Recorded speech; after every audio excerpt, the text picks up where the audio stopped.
I just don't know how you don't get arthritis like that. But anyway, that's a different character for a different day. Absolutely. We're getting into the matchup right now of Krag versus Daedalus, like we were saying. Let's see how these two players approach it. Looks like WooF is being a lot more aggressive than he was earlier. I mean, that does make sense considering the opponent he was fighting earlier was a Raster, right? And Definitely. Raster is waiting for you to whiff punish to swoop in down, and now he's got a big, chunky polar bear to go in on instead. You've definitely got to force aggression in this matchup because Daedalus is another character that really gets a lot off of whiff punishing, but you cannot give him space at all. Because Raster is, you know, a 50-50. It's, am I going to go in or am I going to sit there and punish what you're doing? Wow, what good rock placement. And almost getting the second shotgun of rocks, not going to find it. But as you were saying, yeah, it's important on Daedalus to keep the pressure, because if you don't, then he can set up a whole bunch of ice. He can maybe even set up armor. He hit him with that rock. That was phenomenal. Oh, and he gets the top Good of the Lord. up B. But yeah, it's Daedalus is a very counter-hit heavy character because he makes ice, and then his movement is so fast out of dash attack with, you know, the air dodge, cancel out of it, and jumping and whatnot. So you end up creating these, oh my god, I thought he was going to go for the down B and just take it. He was looking for the down air Oh instead. my god! The amount How long of are they on nairs! stage? What the hell is happening? We should have started the clock 20 seconds ago, man. Gonna find the tech Good once techs. again, and once again, WooF making it all the way back from the depths. That pillar no longer exists. It just collapsed on its own. That was insane. That was nuts. WooF is being just so cognizant and just so confident right now.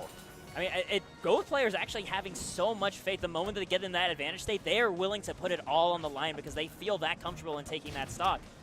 Yeah, it's, God, this is so cool to watch. And WooF is, wow, that waveland forward air, that was great coverage.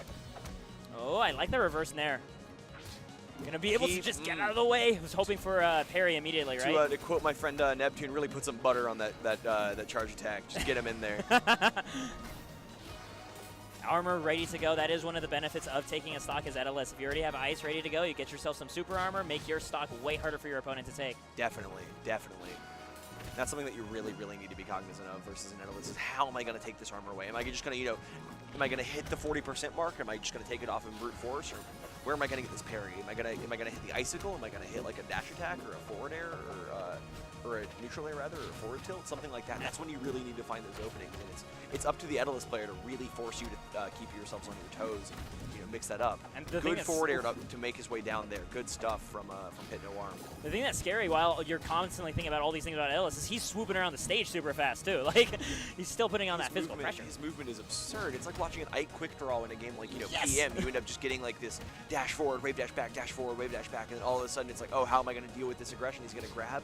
Is it going to be like a nair? What am I going to handle here? WooF looking really hard for these buttery down smashes. They're not coming together though, but he has his opponent at death percent. Both of them actually at death percent, so the right callouts. Let's see what we can make happen here. Oh, we got the armor. Just gonna go for the up tilt, just the fast. Keep him in disadvantage off stage. Throw the rock at the rock break. Oh my god, good reset. Gonna try to do it again, but once again. Got the forward air. That'll do it. Good stuff from WooF. Great composure at the end there. You know, speaking of getting rid of Daedalus armor, Enetic has who's talking about a cheeky way of doing it on Twitter, which is what he does every time he takes an Daedalus, a stock against an Daedalus player. He taunts between stocks, so that the Daedalus is tempted to taunt between stocks for himself and not armor up. Wow, that's incredible. That's some next level stuff. I'm not sure if that would work, you know, in the middle of a top 8 on a stage at a, you know, con like MomoCon. But I'm gonna have to work that into my game plan on exhibition sometime. Oh my god! Oh my god! The awareness. He's not gonna be able to keep the follow up, but he's still actually managing to come back from that disadvantage state. Great parry from PitNoArm though. Fantastic. Good DIOA, just gets doesn't get caught by that up air.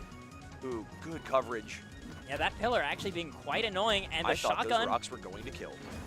Every single time they get so close, I feel like it's just PitNoArm doing a fantastic job DIing in those situations. I want to draw attention to the fact that he used the down B there, not only to force the ice break so that WooF didn't know where to go on his landing, but also to delay his momentum a little bit so he wouldn't get hit by that up air. That was incredibly smart from PitNoArm.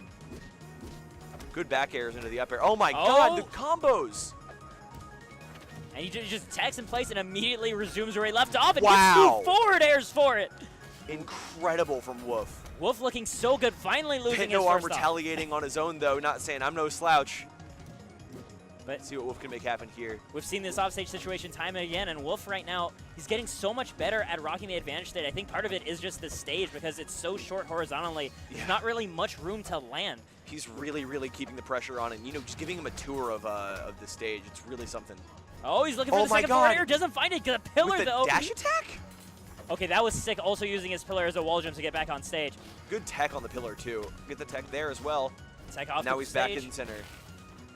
Recognizes the down B from Skies. Just gets out of the way. Waveland's actually out of hit stun. WooF down smashing so much you'd think that he's playing Force Burn. And just like that, wow, that Good was Lord, so that was- dominant. What a showing. Like, the first game was down to the wire. We got the dramatic, ethereal Gates music and everything, and that one was just WooF delivering a mollywhopping right there. Just got to get in there and do it sometimes. Of course, this is now, this is going to be PitNoArm's turn to return the favor. Certainly. So, I can't help but notice, of course, that Abyss is left wide open, which I feel like as an Aetherless player, that's always really tempting, right? To just have the entire stage covered in ice. Yeah, but I think you also might be afraid of players like WooF, you know, using Rock and down B to cover the entire stage as well. So, you know, sure you have access to dash attack, right? Like I was saying, but yeah, you have access to dash attack, but if WooF's going to put a down B in the way, then you're just dash attacking into a hitbox. So what do you do in that situation? I think in this particular matchup, especially with a player like WooF controlling so much space, you end up, you know, wanting to take him to a stage with more platforms, or, you know, maybe like a burning hideout, which was, you know, very intelligently banned. You saw him going for the up B there to try to cheese the stock out a little bit because he landed on the pillar for a brief second. Good awareness. Yeah. That is so scary. Yeah, any player caught on the pillar when it breaks immediately goes into free fall. And reminds me of a time when I saw a player online that would just, between stocks, just go off stage and make a pillar. And I was like, why is he doing that? And then I got hit by that once, and I was like, oh, now I understand. Everybody has that Crag story, right? The first time you fight a Crag and he does something cheeky to kill your life. Oh my god. 20? Speaking of first time, this isn't WooF. Wow, good oh lord. My god. That was fantastic. Good awareness, good conversion, and good kill from that. Just keeping it a solid lead. Right now, I like the way they're both using the block there, not so much as a projectile, but as a way to change their own momentum on a dime. Absolutely. Oh, getting the first forward air into down air, the double spike. Good lord! You take that trade to the bank. You turn yourself from a 3-2 lead to a 2-1. Good lord. I'm not that great at math, but I think that you know, that's a much bigger ratio. Yes. Okay, just making sure. Wow. Oh, going for it again. Oh my god! And the same thing back to back. WooF is a madman. Oh my WooF is an god. absolute madman. What the hell was that?